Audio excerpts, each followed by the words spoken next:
Good morning and welcome to Stock Market Today. It's Tuesday, July 30th, 2019. I am your host, Dan Russo, the Chief Market Strategist at Chaikin Analytics. Find me on Twitter. I'm at Dan Russo _CMT. Stock Market Today brought to you today and every day by Chaikin Analytics. Head over to chaikinanalytics.com/today.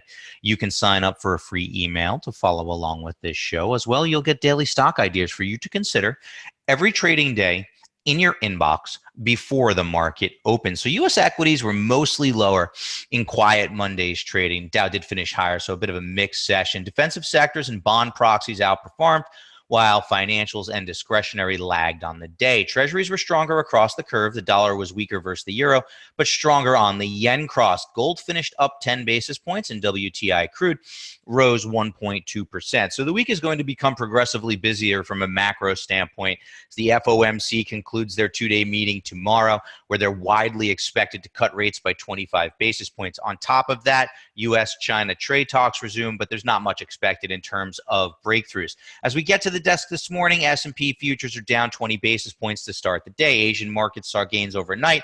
European markets are under modest pressure. Treasuries are unchanged to slightly stronger. Dollar is weaker on the yen, but little changed on the euro. Gold is up 60 basis points, and WTI crude is up just over 10 basis points. So as we look at the S&P, you can kind of see it really was a ho-hum day yesterday. A little bit of a consolidation, mixed session as investors wait for the Fed. So now we have near-term support right around 3,000 for the S&P 500. But more important support is in this 2,900 to 2,950 zone that we have been highlighting. Resistance for the time being, call it 3,050 to 3,100 to the upside. RSI is in bullish ranges, but that small divergence does remain in place. So we need to see how that is going to resolve. But again, divergences need to be confirmed by price.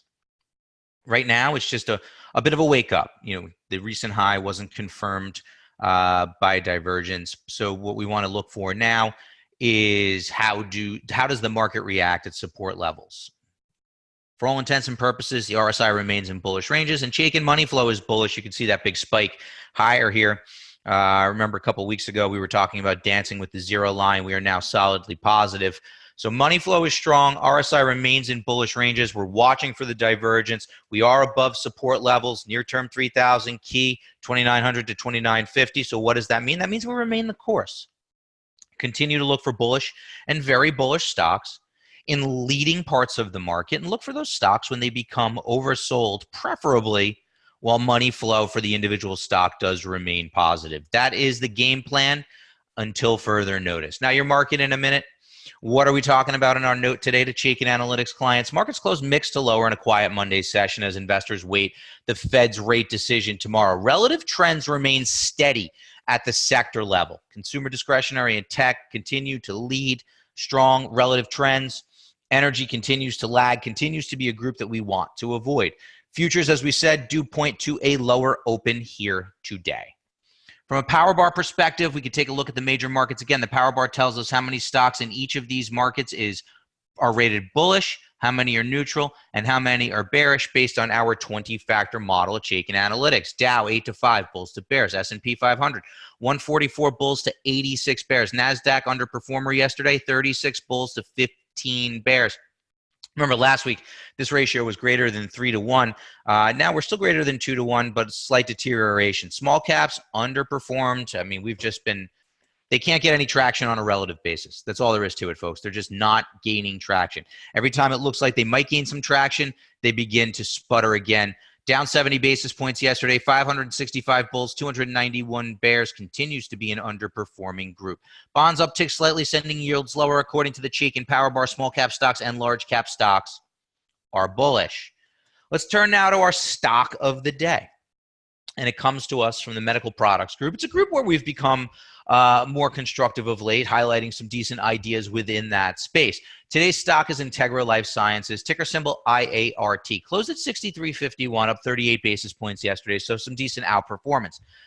Integra has a very bullish power gauge rating due to very strong earnings performance, very strong price volume activity, and very positive expert activity. The financials are mixed, but when we take the 20 factors, 5 in each of these 4 categories, we come out with our very bullish Chaikin power gauge rating. So very bullish stock, strong trend, strong industry group, type of name we want to consider. We can see here, rating recently turned bullish. What's interesting to me is that the rating turned bullish back here in June ahead of this earnings announcement. And then look what happened.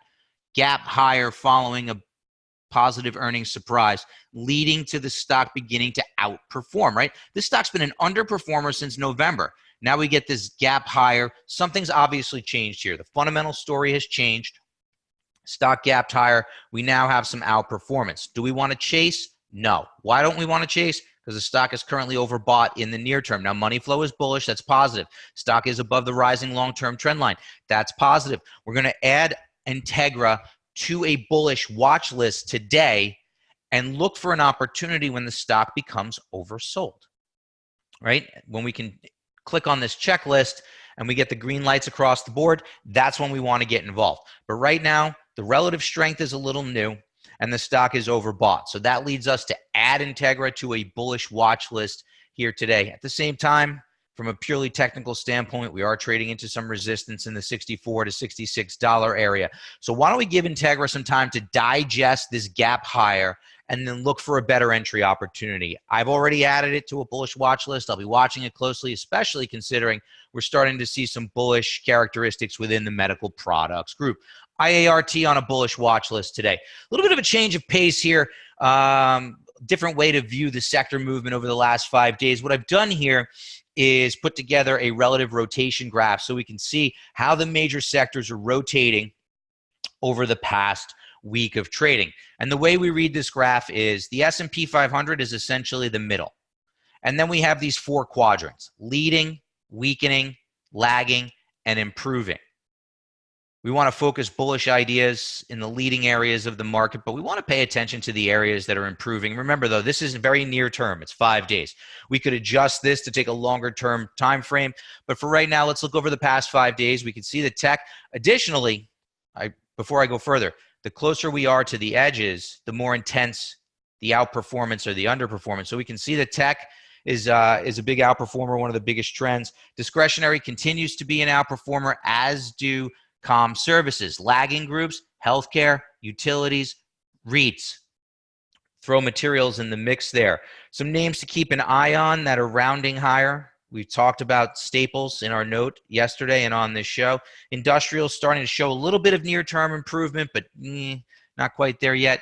And the financials, we'd like to see the financials continue to move towards this leading group. It's ever so slightly starting to happen. We're watching the group closely, but this is just a different way to look at sector performance over really any time frame that you choose. I've chosen 5 days here to keep it consistent to what we do on the show.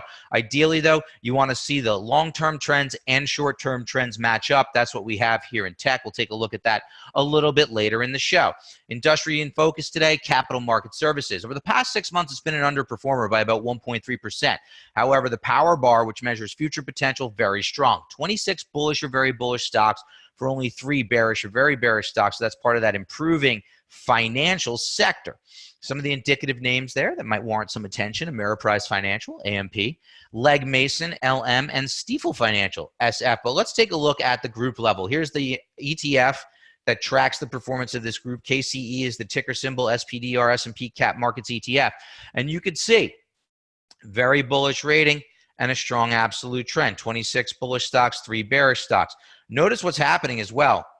We talked about improving relative strength within the financials. We're starting to see it at some of the industry levels as well. Notice how intensely the group was an underperformer back here in late June and early July. And notice that the intensity of underperformance has been diminishing of late. Now, we're not quite to outperformer status just yet, but the intensity of underperformance is lessening. That catches our attention. Overbought, oversold indicator, middle of the road. Chaikin money flow turning bullish, above the rising long-term trend line. So this is a group that's clearly improving. How do we want to handle improving groups? We want to go and look for the best names, right? You can't just go in and buy anything within the capital market services. Start to look for the best names, these names with very bullish power gauge ratings, and then run through the process. Are they leading? Are they oversold? Is money flow bullish? Start to run through that process. You're probably going to start to find some good opportunities within the capital market services industry group within what is becoming an improving financial sector. Let's look at yesterday's S&P 500 movers and shakers, our gainers and losers. Mylan, deal with Pfizer for part of their generic drug business sent Mylan higher by 12.5%. Pfizer lower by 3.8% on that news, as well as news of their earnings. Chipotle catches a positive initiation from Goldman Sachs. That stock higher 3.75%. Medicare for All commentary sends Cigna higher by nearly 3%. Some follow through on CL after positive earnings sends that stock higher 2.5%.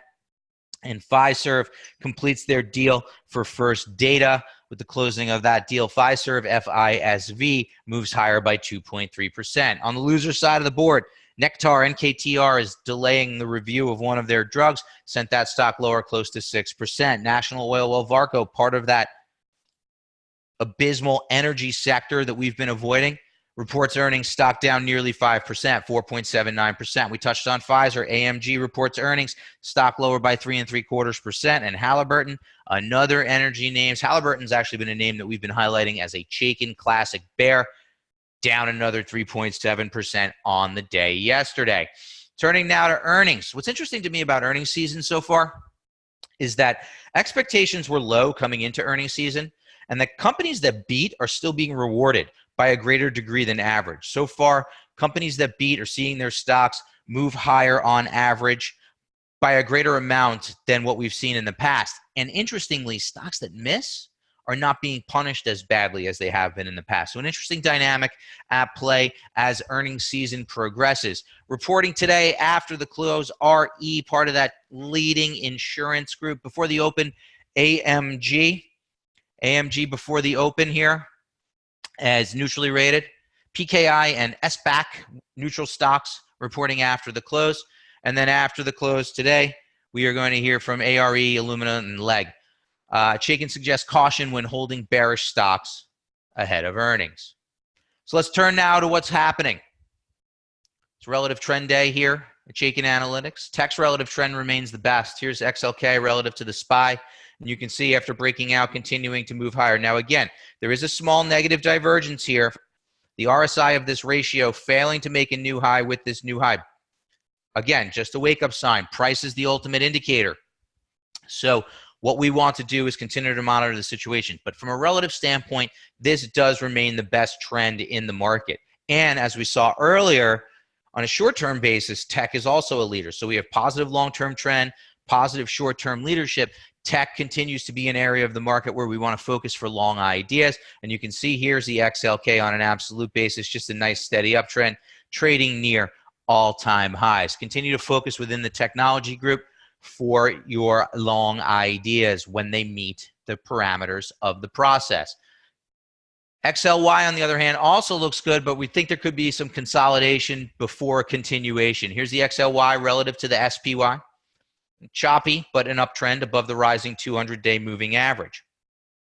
Notice the overbought, oversold indicator, though, continues to hold within bullish ranges on pullbacks. That's a sign of positive momentum for the relative performance of consumer discretionary. And remember, too, on a short-term basis, discretionary remains in a leadership role. And here we'll take a look on an absolute basis. Nice, steady trend higher, similar to what we saw in tech, trading up near the all-time highs. Consumer discretionary is a diverse group, though. I would urge investors to look down at the industry level and also remember that Amazon is a large weight within the group. But if you do your work, you're likely to find some opportunities within the consumer discretionary sector. Focus on the leading industry groups, right? Places like retail are not where you want to be, but other areas of the sector are holding up well, providing good opportunities to look for long ideas within a leading sector of the market. And finally, we'll wrap it up with an interesting name on the as a bullish idea. Knoll, KNL is the ticker symbol. Closed at 24.58 yesterday. Very bullish power gauge rating, strong trend, strong industry group, type of name we want to consider. Market and model are in agreement here. It's been outperforming since May. Been pretty much on a bullish rating since April. Chaikin money flow bullish, above a rising long-term trend line. Positive earnings surprise sent the gap higher. Creates a support level in the $23 to $24 zone. Overbought, oversold indicator rounding out of that overbought condition. Knoll looks interesting to me as a bullish idea. I feature it in my note today. That's going to wrap it up. Also on Tuesdays, we publish our market survival guide. Head over to chaikinanalytics.com/survival-guide for your weekly action plan for surviving and thriving in any market. I will see you tomorrow.